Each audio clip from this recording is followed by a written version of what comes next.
Welcome to the Grown Women Real Talk Show. My name is Yolanda Lewis, host of Grown Women Real Talk. And today we're talking about how you can live your best life now.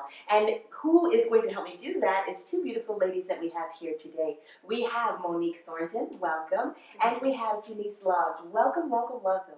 Thank you. So we're going to jump right into the thick of things. And the first question I want to ask you, beautiful ladies, is why do you think women do not live their best life? It's many reasons, Yolanda. Yes. I think one of the main reasons is that a lot of women are not in touch with what they want for themselves. That's good. They're like really just so focused on taking care of everybody else. Right. And what society thinks and what society wants. That's good. And so that really has people not living their best life because they're not connected and present to what it is that they really want. Right. Yes. Yeah. And what do you think are some of the things that prevent that, Monic? Like, I think it's, I would say life obstacles.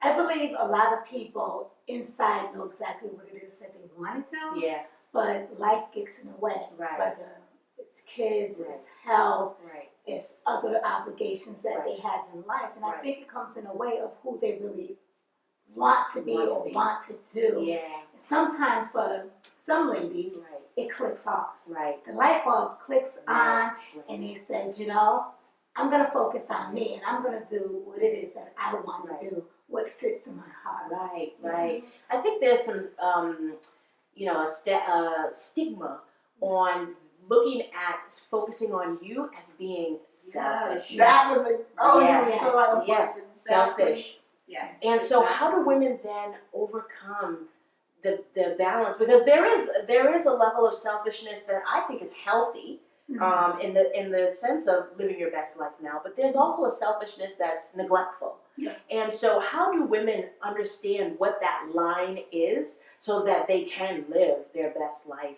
period? We'll talk about now in a little bit, but period. How do they find out what that line is so that they can know how to balance their obligations versus the things that just come in their life, obstacles? How do they do that? Yeah. I think the main thing is to recognize that everything starts with you. So whoever you're going to be, whether it's a wife or a mom or a business person, if you're not taken care of, you cannot function really in an effective way. Right. And so coming from that place of like really just self-care and love, and coming from a place of I'm going to take care of me so that I can be powerful and able to like take care of everything that I need to do for my family, for my friends, for my life. Then it becomes not really just a selfish thing. It becomes what's going to serve the greater good. Because now you're coming from taking care of me so that I can take care of everything else. So it's not like I'm taking care of me and forget everything else. Yeah. So And that, when you do that, when it's coming from a selfish place, it's like, forget you, I'm going to do me. That's not what we're talking about. We're talking about like getting that you got to take care of you in order to or to do the rest. Right. So that's the difference. I love that, and I love that because with today's younger generation, and even I'll say the older, not old, but I mean like 35 plus. So then there's 25 under 35 plus, right? That gap. There's a gap even in between that. But them understanding interpreting and understanding what that really means in terms of selfishness. Because here's the other thing. As a young mom and wife, you have plenty of responsibilities, and that you can make that your best life. So my point is, you don't necessarily have to do a corporate job to have your best life, or run your own business even to have experience your best life. Creating that best life is about tapping into yourself. What would you add to that, Monic? I would just add, I agree with everything you say first, and I would just say that because not everyone wants to be an entrepreneur. Right. Not everyone wants to work in corporate America. And it's okay. And it's okay, absolutely. It's totally Let us set you free right there. It's okay. Totally okay. And because there's a comfort zone that people want. But for those who really want to expand and tap into that being an entrepreneur, sometimes they have to start off with a corporate job, just so that they can, on the side, sacrifice their time, their dedication, and just stay motivated so that they can get to that place and do more. And I think that also ties in with just feeling happy inside and just being at that place, and especially if it has something to do with helping someone else. Because I truly believe that what anybody does, especially if it's something on their own, their passion, their gift, that at the end of the day, they want to help someone else, because that is what makes you feel good inside. Right. I love that. I love it. And let's talk about that for just a brief moment in terms of fulfillment. So we mentioned earlier in the episode that a lot of times what you're looking to fulfill is that wanting to help someone else. But really what that does is almost make whole something in you. Absolutely. And so let's talk about that in you guys' life. Tell me about what I want to know is how you live your best life now. How do you live your best life now? Tell us about that journey. Okay. So can I share a story? Please. A couple of weeks ago, I was flying to Minneapolis. Nice. And it just sort of occurred to me, like, I'm passionate about living my best life, and right in this moment, I don't feel like it's happening. And what can I do differently when I get back home? I like that. And what I decided to do is to rearrange my whole schedule. I love that. And so what I did is I didn't exercise, because what was happening is I felt like my whole life was just about business. And there was a whole missing of my relationship with my kids, my spiritual life. So what I implemented when I got back a couple weeks ago is really to have my whole calendar, my whole week. Like, I took all the areas of life that were important to me. My spiritual growth, my relationship, my family, my business, my career. I took all of those areas and I redid my whole calendar. I love it. And I made sure that everything that was important to me was in my calendar. I love that. Yes. And I was like, you know what? I want to work 4 days. I love that. And I don't like working on Monday. Me neither. So I said, I am not working on Monday. And so, like, really looking at your time and how you want to spend it. And that's what, like, it was a whole shift that happened. I love that. So really looking at your time, where it's going now, learning to say no to what's no longer important to you. Absolutely. Yes. And yes to what's important, and scheduling it. If it's not in schedule, it's not happening. I love that. And I love it, Monique, too, because it's the freedom. Yes. You know, that freedom to be able to express yourself. Absolutely. Because really making time for all of that is helping you to express yourself. Yes. I love that. Please share with me about your story. Yes, my story. I started off on my journey in this really learning who I am, dealing with obstacle of lupus. I was diagnosing, not myself, but myself. I was diagnosed in 1994 through the birth of my daughter, Kyra. And before that, I had no signs of anything through my blood work, anything. No one in my family had lupus. And so one day during my pregnancy, when I went to a regular checkup, in the blood work, they found out that I had lupus. Wow. And at that point back then, no one really knew too much about it, was not educated on it. And so, of course, like any other woman, when you get told devastating news, you're like, well, wait a minute. First of all, what is it? Second of all, is it going to harm my child? You know, and so you start thinking all of these things. So I had the doctor call me into his office to have a private conversation to help me understand what it is that he's saying that I have. And so after our discussion, it was devastating to me. You know, I'm not gonna lie, it was really devastating to me. I cried all night long. I didn't know if I was gonna live or I was gonna die. I didn't know, so I said the only way that I can learn more about this disease is to educate myself. Unfortunately, I went through many doctors because a lot of doctors, if you're not specialized in lupus, you really don't know how to deal with a lupus patient. And so throughout that journey, I went through a lot of ups and downs. I went through depression. I went through just shutting myself off from life. You know, then one day I had to wake up and said, you know what? I made a decision. I am not going to let this disease defeat me. Wow. So I'm going to do whatever it is that I have to do to make sure that I live right for me and my daughter, that I live healthy. I'm a very happy-go-lucky person. I love meeting people. I love being in places. And I feel like that was interfering with the joy that I'm used to. So, you know, one day I just felt like enough was enough. You know, I had a friend who was diagnosed with lupus, but in the beginning, they didn't diagnose her correctly. They kept saying that she had a viral disease. Oh my goodness. And she went from doctor to doctor to doctor. So it's very important that people try to find the right doctor by doing research. And they finally diagnosed her correctly with lupus, and she lost her life because it had already reached a level that they couldn't control because it breaks down your immune system. And so at that point, I said, hey, here I am with lupus, living a fabulous life at that. It is fabulous. And I said, how can I share my testimony? Because there's others out there like me. Absolutely. You know, and it's not just necessarily if you're affected by lupus and you know someone lupus, because there's also other debilitating diseases and autoimmune diseases that we share the same type of life, that journey.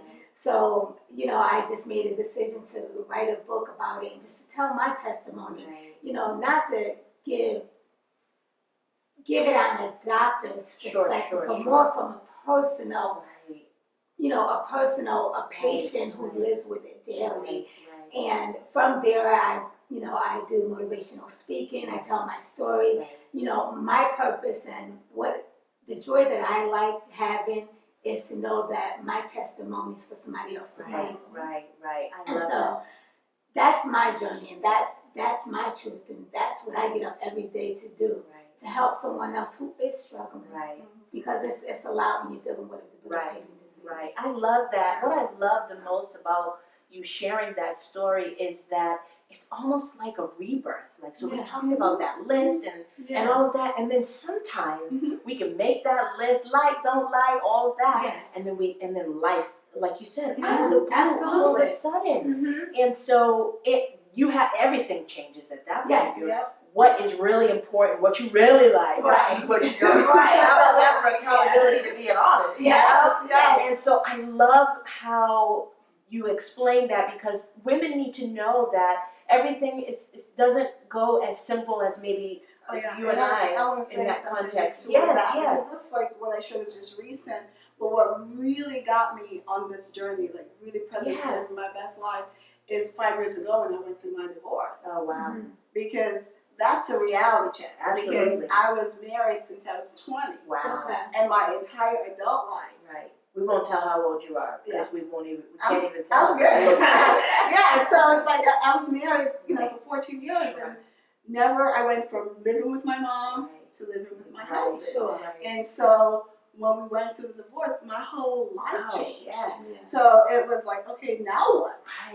Who am I now? Who am I now? What does that mean? What does that mean? Because like you said, those were your adult years. Those were defining years.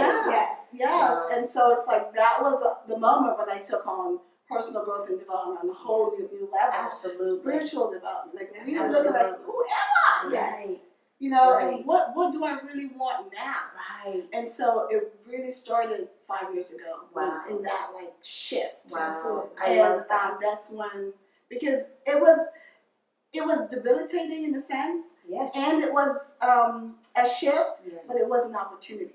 Absolutely. It was an opportunity to create something new. I believe strongly that so long as there is breath in your body, it does not matter what you go through. If you're still here, and you are still graced to be here, there's something for you to do. There's something to learn. And there's a place to grow to. I love it. Wow, thank you, ladies, so much for sharing.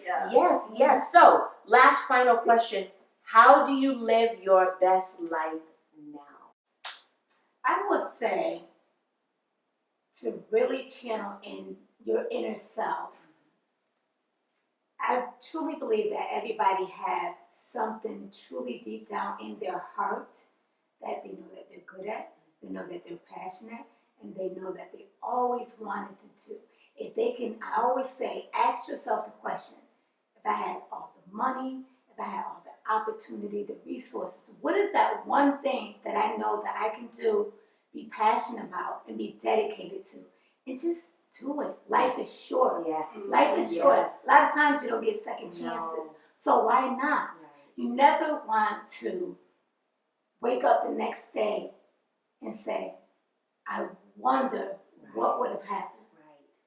Where would I be So now? true. I love that. I So love just that. do it. Yeah.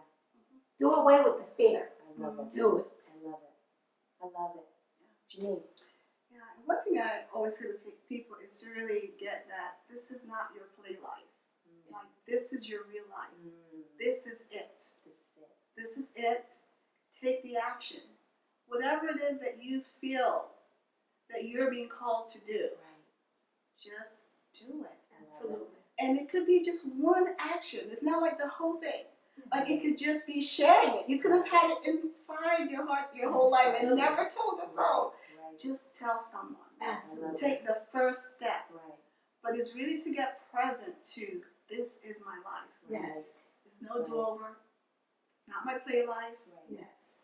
It's my one true, precious life. Right. Absolutely. I love that. And what to do with that. I love it. And then if I could just add one Yes. thing, it's like to find a practice, whether, like for me, it's meditation. Right.